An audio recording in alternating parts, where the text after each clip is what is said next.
Você é do tipo baladeiro?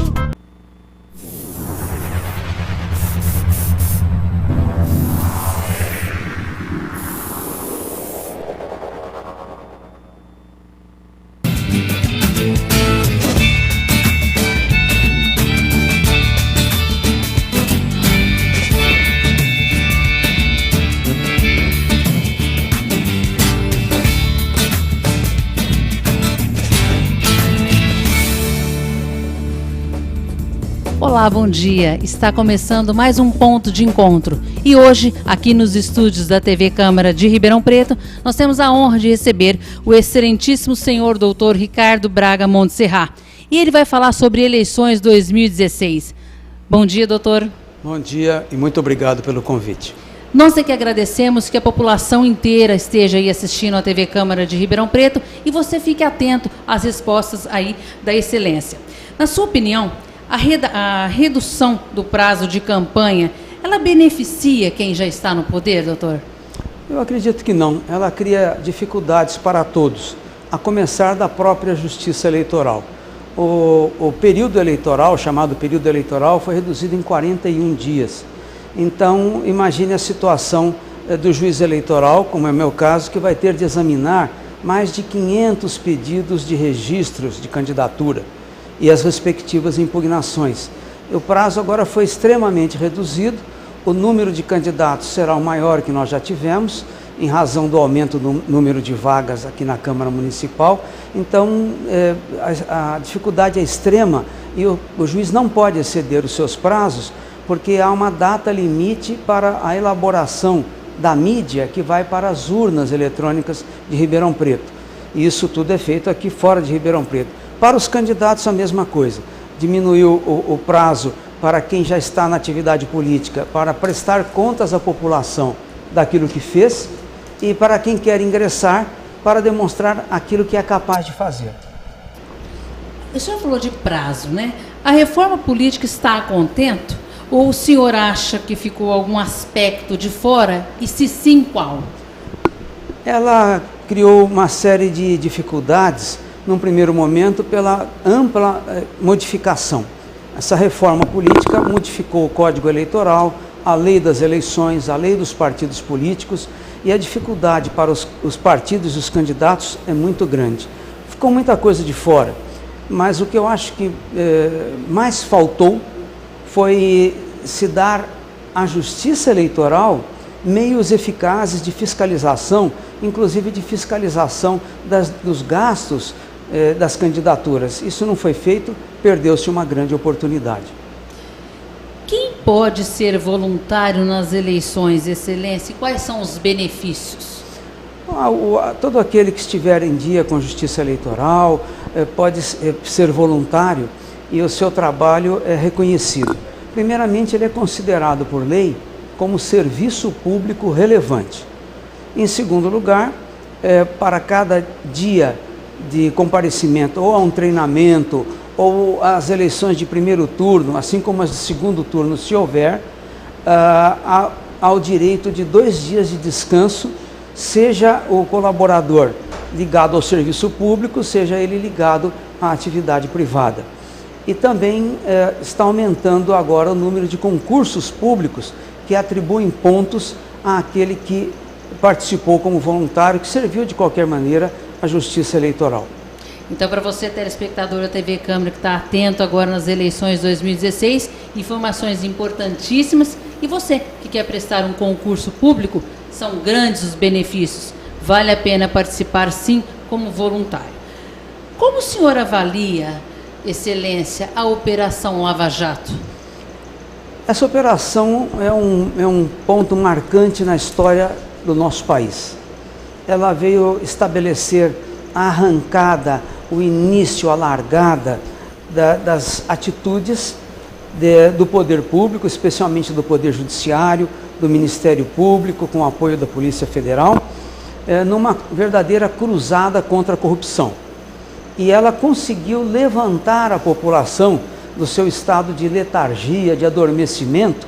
A população, a esmagadora maioria da população brasileira, se levantou contra essa corrupção generalizada que a Operação Lava Jato trouxe à tona e demonstrou que ela tem ramificações em todo o país e em todos os níveis de atividade pública.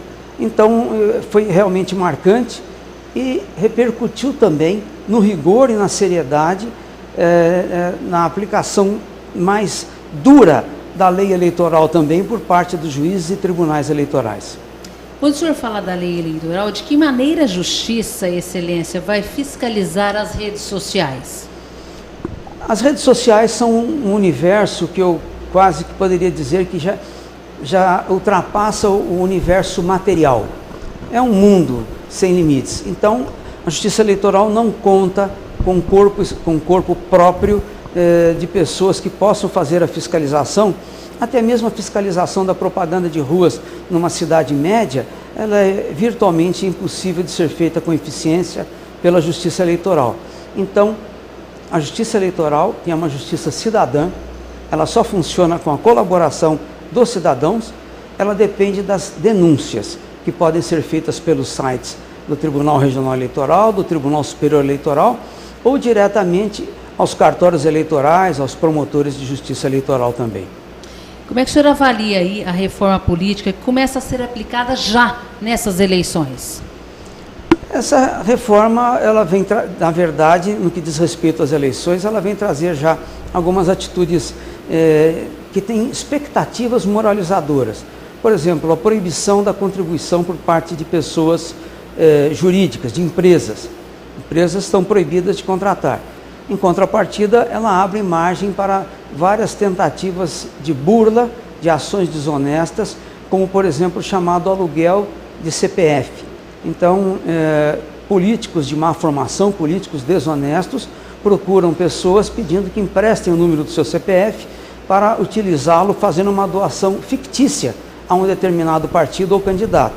Mas aí é importante uma observação.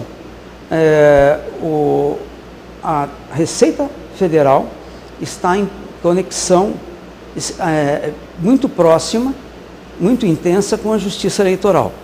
Então, o entrelaçamento de dados já vem sendo feito, está cada vez mais próximo e todas as pessoas que fizerem doação serão examinadas pela Receita Federal. Se a Receita Federal notar alguma possibilidade de incompatibilidade entre os ganhos da pessoa física e a doação por ela feita,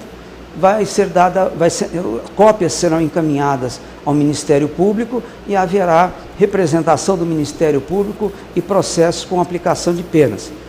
E a propósito disso, lembro também a questão da chamada compra de votos, para a qual ainda não há solução, mesmo com essa reforma eleitoral. Eu gosto sempre de lembrar que aquele que compra o voto do eleitor está sujeito à mesma pena que sofrerá o eleitor que vendeu o seu voto. Então é preciso que se pense muito bem quando se é assediado por pessoa desonesta que quer comprar o voto, primeiro por uma questão de princípio. Claro. Mas se faltou berço, se faltou princípio, se faltou educação em casa, se faltou a figura orientadora do pai, da mãe, da avó, de quem quer que seja o educador da pessoa que é assediada, que ela então não ceda ao assédio por saber que vai sofrer sanção de até 4 anos de reclusão. Isso tanto para quem está emprestando o CPF, quanto para quem também está aí negociando esse CPF, né, Excelência? É bom alertarmos isso, né? Nesse ponto, essa sanção a que eu me referi, ela se refere especificamente à questão da compra do voto, do oferecimento de vantagem para receber o voto e a venda do voto também. O que é cadastramento biométrico e a partir de quando, Excelência, será obrigatório? O cadastramento biométrico é uma forma de identificação do eleitor. Antigamente ele era identificado por meio da apresentação de documentos apenas. Aqui em Ribeirão, uma parte do eleitorado, mais ou menos de 8% a 9% dos eleitores de Ribeirão, já se cadastraram pelo sistema de identificação biométrica, o que significa que a liberação da urna será feita pela leitura dos indicadores ou dos polegares daquele que comparece para votar. Nas próximas eleições de 2018, será obrigatório para todo o eleitorado de Ribeirão Preto e possivelmente todo o eleitorado do Brasil. Aqui em Ribeirão ainda não vai acontecer. Então, para 2018 aí, todo mundo o brasileiro tem a fama de deixar tudo para a última hora, correr atrás aí, para que não seja aí atropelado no finalzinho, né, Excelência? Nesta eleição haverá uma identificação híbrida. Quem não fez o cadastramento vai ser identificado pelo sistema habitual. Aparece lá com um documento de identidade com fotografia, levando o título de eleitor, que eu ressalto que é de grande importância, e quem fez o cadastramento biométrico comparece levando também seu título de eleitor, documento de identidade, mas vai utilizar um equipamento que vai fazer a leitura da sua impressão digital para liberar a urna. Como fica a acessibilidade em Ribeirão Preto, Excelência? Nós fizemos uma grande campanha dentro da área da minha atribuição, que é da 108ª Zona Eleitoral, centro da cidade, Sumaré, Vila Seixas, o alto da cidade, convidando todas as pessoas com dificuldade de locomoção para fazerem a transferência do seu lugar de votação ou para uma sala de acesso mais fácil na escola onde sempre vota, ou para se transferir para o Colégio Metodista no centro da cidade, que é o de acesso mais fácil, dotado de corredores largos, rampas suaves, banheiros adaptados, elevador. Então, ficou à disposição desde o final do ano passado até o dia 4 de maio, quando se encerrou a possibilidade de transferência, e nós esperamos ter servido a toda uma parcela da população que se interessou. Porque é bom assinalar que várias pessoas, inclusive cadeirantes, compareceram para fazer a identificação biométrica, mas insistiram em ficar em escolas de acesso difícil, como o Sebastião Fernandes Palma. Nesses casos, eu pedi que essas pessoas fizessem uma declaração à mão, no sentido de que foram alertadas, que poderiam fazer a transferência para um local de acesso mais fácil, mas que ainda assim preferiam votar naquela escola que tem dificuldade de acesso. Que foi o caso também do Dr. Guimarães Júnior e o Dr. Nel Mota também, que aí voltaram-se todos para o Metodista devido aí à facilidade, né, Excelência? Não, todos não. Pouquíssimos, ao contrário, pouquíssimos. A dificuldade de acesso ao Guimarães Júnior e ao Dr. Nel Mota é apenas no piso superior. O piso térreo, também tem sessões de votação, ele tem um acesso muito fácil para o eleitor. Os que votam no andar de cima, sim, é que enfrentam a dificuldade de uma escadaria. E essas escolas têm a dificuldade de colocar elevadores, porque são prédios tombados. Então depende de autorização de um número enorme de entidades que têm que fazer pareceres, obter laudos de engenharia, laudos de autoridades em história. Então, mas de qualquer maneira, foram todos amplamente cientificados de que poderiam fazer essa transferência. Ok.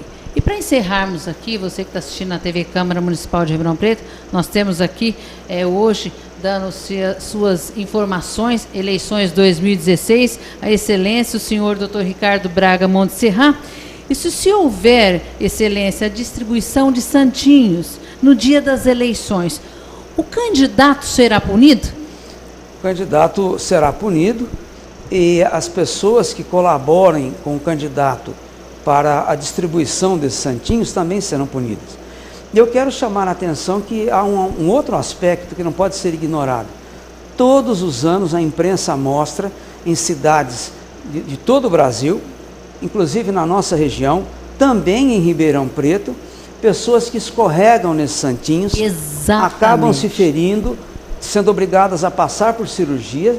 E nós temos um caso aqui em Bauru, 2 anos atrás, em que uma senhora que já tinha alguns problemas de saúde, escorregou, quebrou a região da bacia, foi internada em hospital e as complicações decorrentes dessa queda levaram ao falecimento dessa senhora em 3 dias.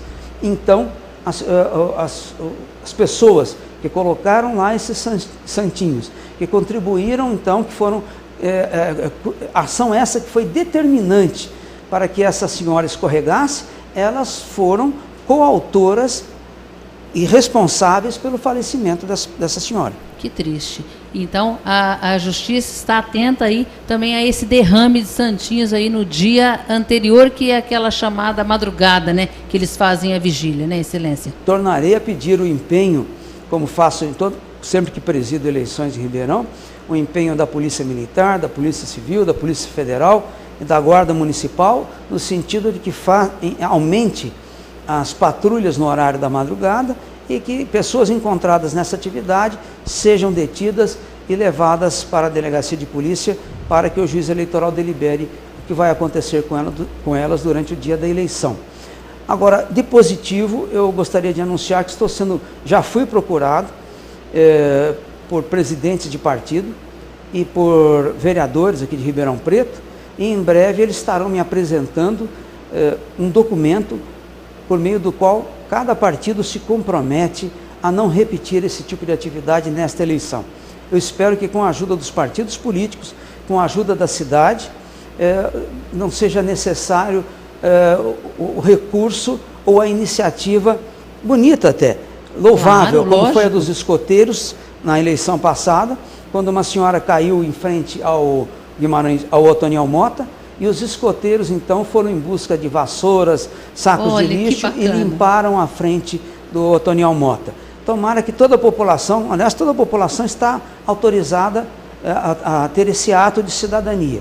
Alguém que eventualmente tem o hábito de acordar de madrugada, Exato. está plenamente autorizado a se encontrar diante de local de votação, no dia da eleição, encontrar lá material de campanha, a varrer e retirar, e se alguém tentar impedir, que chame a polícia, porque eu já terei conversado com a polícia para que atenda imediatamente e detenha aquele que estiver impedindo o cidadão da prática desse ato de cidadania, de evitar essa ameaça, esse risco para a integridade da saúde de quem comparece para votar.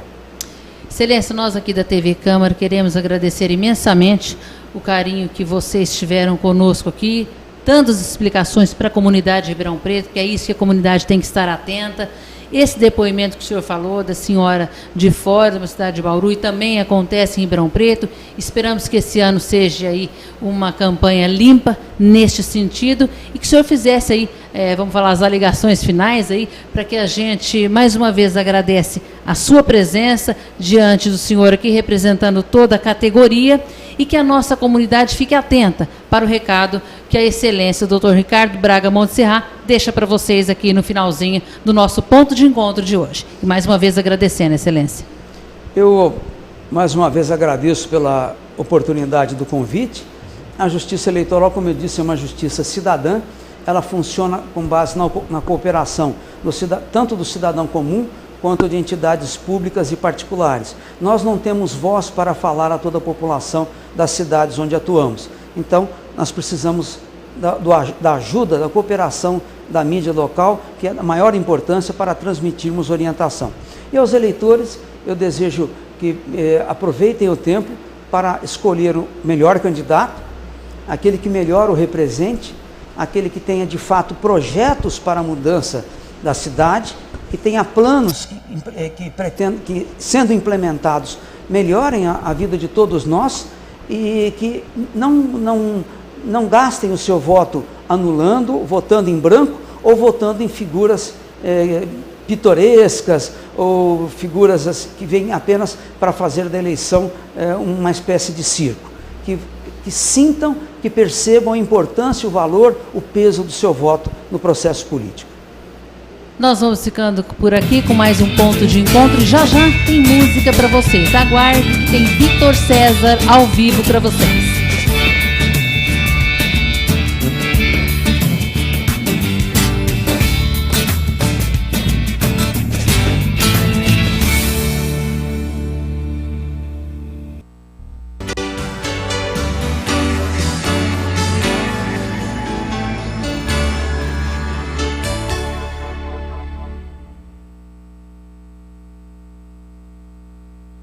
Você é do tipo baladeiro ou prefere o filminho em casa? Você é do tipo que curte rock ou sertanejo? É do tipo vegetariano ou fast food? Seu tipo pode salvar vidas. Não importa se é A, B ou O. Se você tem mais de 18 anos e é saudável, você pode doar sangue. É seguro para você. É de grande ajuda para quem precisa. Doe sangue. Seja do tipo que salva.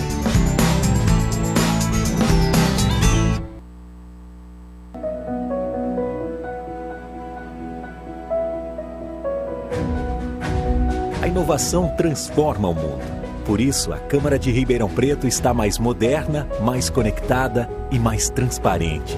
Novas tecnologias estão melhorando o trabalho do Legislativo e aproximando a Câmara de você. Seja presente. Vem ser moderno com a gente. Câmara Municipal de Ribeirão Preto. Juntos construindo o futuro da nossa cidade.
Está começando mais um ponto de encontro e agora música aqui na nossa TV Câmara. E eu recebo aqui com muita honra esse garoto brilhante. Gente, vocês vão ver por que eu falo brilhante. Victor César, ele é violonista e vem de um projeto lá da Escola Otoniel Mota. Isso mesmo, é o concurso Show de Talentos. Mas quem fala melhor para vocês é o Victor. Tudo bem, Victor? Tudo bem, quero agradecer primeiramente pelo convite, pela oportunidade de estar aparecendo aqui.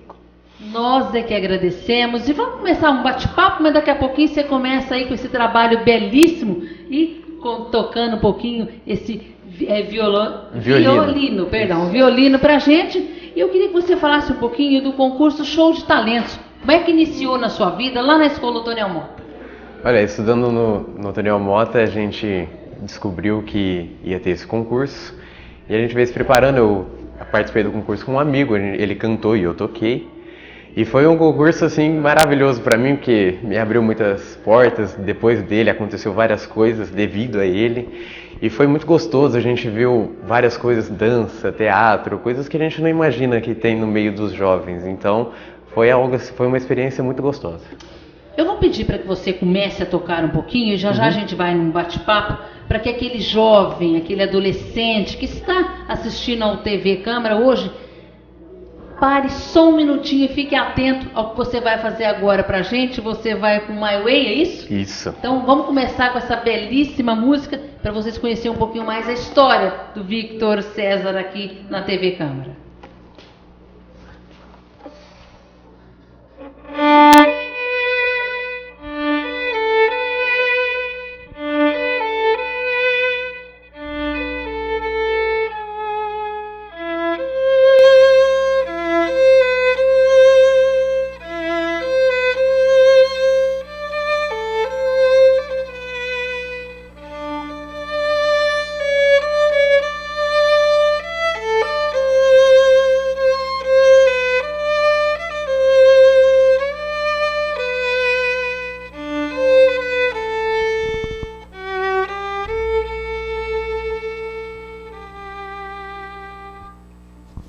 Olha que espetáculo, toca com a alma, com o coração, né, Victor? Sim. O que mudou para você depois dessa oportunidade que você teve em ganhar em primeiro lugar na Escola Otoniel Mota no show de talentos? Como é que mudou a sua vida? Como é que foi?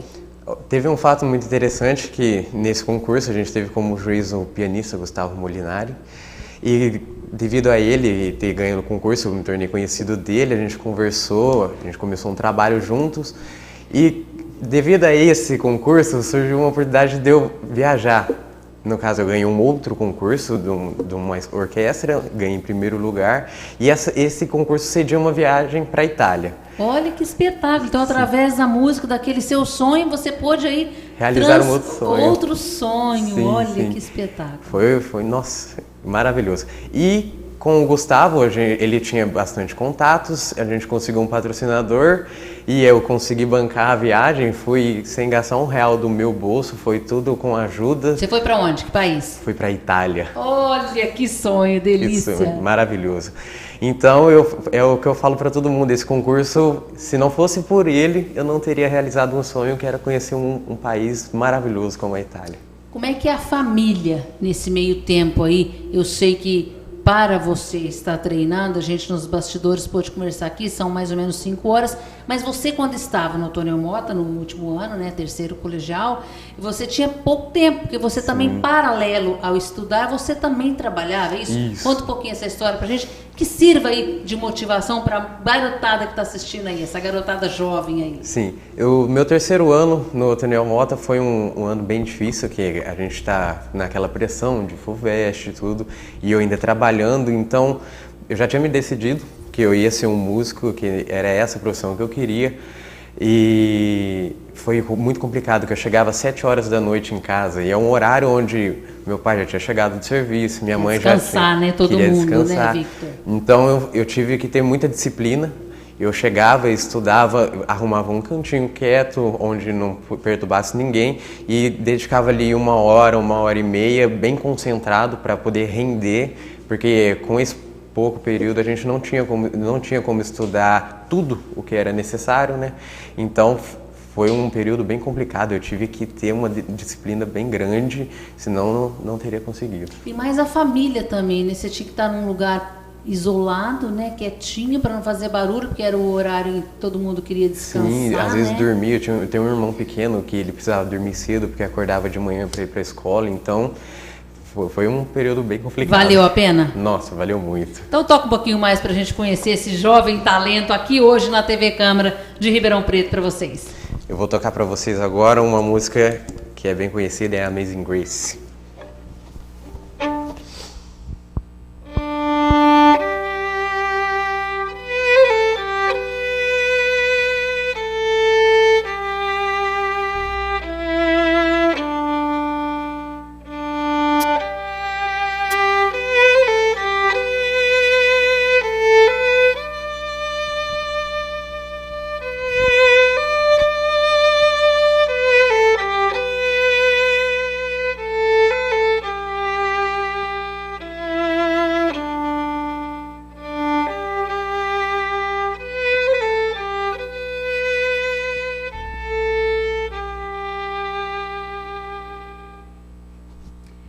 Para mim uma coisa que eu acho assim, é curiosidade minha, acho que todos aqueles que estão assistindo a TV Câmara hoje, o que te levou aí a escolher esse instrumento? É difícil?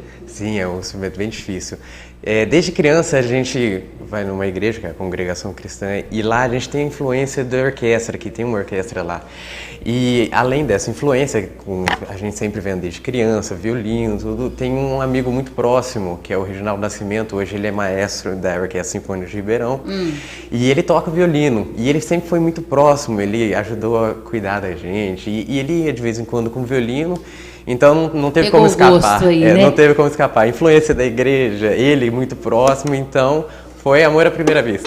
Quando você fala influência da igreja, família, o que é que te deu através desse concurso de ganhar? Quais foram as oportunidades? E fale um pouquinho da família também através dessas oportunidades aí. Olha, no início, quando eu falei para eles que eu queria ser músico, teve aquele preconceito, né? A resistência ali da Sim, família. uma resistência, porque como a gente sabe, no nosso país é muito difícil viver de música, e ainda mais música clássica, que não é assim tão valorizada. E aí no início eles perguntaram para mim, como todo pai preocupado, tem certeza que é isso que você quer?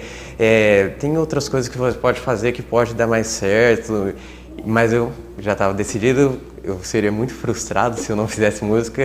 Então eu falei para eles, não, é isso que eu quero, eu vou me dedicar. E aí começou a vir um apoio. E eles falaram, então já que você quer, a gente te apoia, você precisando da gente, a gente vai te ajudar, então a gente vai realizar esse seu sonho. E aí hoje, que eu estou conseguindo ter uma renda. Uma renda, né? Sim, através sim. da música, né? Sim, e todo o dinheiro que eu ganho, eu faço com gosto, eu entrego para eles em casa, que delícia. porque para mim é um orgulho poder ajudar em casa, porque desde criança eu vejo meu pai trabalhando, pagando as contas, e eu falava, nossa, um dia eu quero poder ajudar. Vou retribuir, né? Eu vou retribuir. Ele cuidava da gente, comprava as coisas pra gente, eu falava, como que eu vou pagar isso, né? Então hoje, podendo ajudar é um orgulho, é um prazer muito grande para mim, eu faço com gosto. E para nós também poder divulgar esse depoimento é um orgulho que eu acho que a TV Câmara mostra com carinho para que aqueles adolescentes, para que aquela família olhe um pouquinho mais para os seus filhos e vê aí, através de você, Victor, esse depoimento que é importantíssimo. A família é a base de tudo, a estrutura é a base de tudo e esse reconhecimento. Mas eu vou deixar de prosa aqui, porque está todo mundo querendo ouvir um pouquinho mais. Você faz Beethoven? Beethoven. Vamos sim. lá, então, só para a gente conhecer um pouquinho mais esse belíssimo talento aí e parabenizar aos projetos que tem, as iniciativas com os seus professores, os mestres, a Escola Otônio Mota também, que pôde, através dos concursos, mostrar esse jovem talento aqui hoje na TV Câmara. Sim, vamos de Beethoven. Então. Essa Vamos música é o Romance de Beethoven.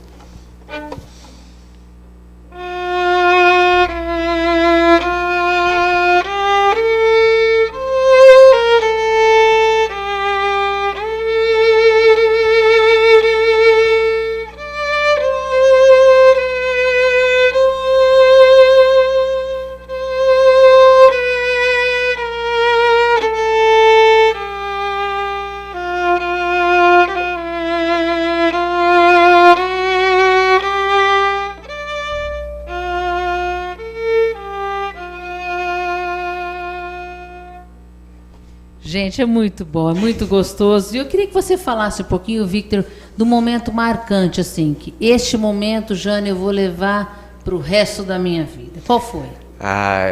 Como desde criança eu sempre sonhei em viajar para outro país, e esse país era a Itália, então o momento mais marcante foi eu ter conseguido ir para lá. Já era esse país? Você queria conhecer sem saber que talvez através da música essa oportunidade surgiria, é isso? Sim, desde criancinha eu assisti um filme que falava da Itália, e desde criança eu falava, nossa, eu quero conhecer o Coliseu, é lá que eu quero ir. E aí consegui isso com a música, que é um outro sonho. Foi o momento mais marcante para mim. A Itália é um país muito lindo, é uma cultura totalmente diferente, então esse foi o momento mais marcante para mim. E te abriu aí novas oportunidades, né? Sim, sim, muitas novas oportunidades, porque a gente participou de um festival lá onde a gente teve aulas, então colocar isso no currículo musical, que eu saí do país para fazer aulas, é algo que abre muitas portas. E faz a diferença também, sim, né? Sim, a nível intelectual, mas pessoal também, né? Sim, é uma experiência incrível, conhecer outras culturas. A gente ficou Por conta aí do meio cultural, a gente ficou hospedado em famílias italianas. Então lá, ficamos 10 dias lá, eu já estava aprendendo a falar italiano, que delícia! conhecendo. E tocava também para eles? Como é que era aí o convívio? Era uma família de músicos, por incrível que Oh, pareça. que delícia! Tinha um filho, a filha tocava trombone e o filho tocava flauta. E aí a gente pegava e fazia músicas como Garota de Ipanema, Ai, que eles conhecem muito, e né? eles conhecem e valorizam também a cultura brasileira musical, né? Muito. Eles falam pra gente, teve até uma frase que eu vou levar pro resto da vida, que foi o rapaz que disse pra mim. Ele falou assim, eu não sei por que o brasileiro não gosta da cultura do país. É um lugar maravilhoso, onde todo mundo é feliz, todo mundo dá bom dia e dá risada. Eu moraria lá. Que delícia, que depoimento gostoso de se ouvir, né? Sim, a gente abre o nosso horizonte. A gente tem sempre o sonho de morar fora, né? E eles têm o sonho de vir pra cá. Valorizar o nosso país, nos termos patriotismo, no termos aí esse patriotismo como eles têm, né? Sim. E eles não, eles vestem a camisa e somos aí italianos ou somos aí japoneses, enfim, tem aí a sua cultura de valorizar aí o seu país, né? O que a gente não faz. O que a gente deveria aprender com eles. Bom, e para encerrar o nosso ponto de encontro, primeiro eu quero agradecer muito a sua presença, mas que o senhor toque agora na íntegra uma música, e qual é a música que você escolhe para encerrar o nosso ponto de encontro de hoje, Victor? É uma música que está em alta, todo mundo conhece, ela foi apresentada num filme do Crepúsculo, é a Thousand Years. Tá, e só para finalizar então, você também toca em eventos, casamentos, é isso, casamentos, Victor? Aniversários, no que precisar, pode chamar. Tá aí o Victor fazendo de melhor. Então vamos lá, encerrando o nosso ponto de encontro com essa belíssima música que o Victor César faz para vocês aqui ao vivo na TV Câmara de Ribeirão Preto, no nosso ponto de encontro.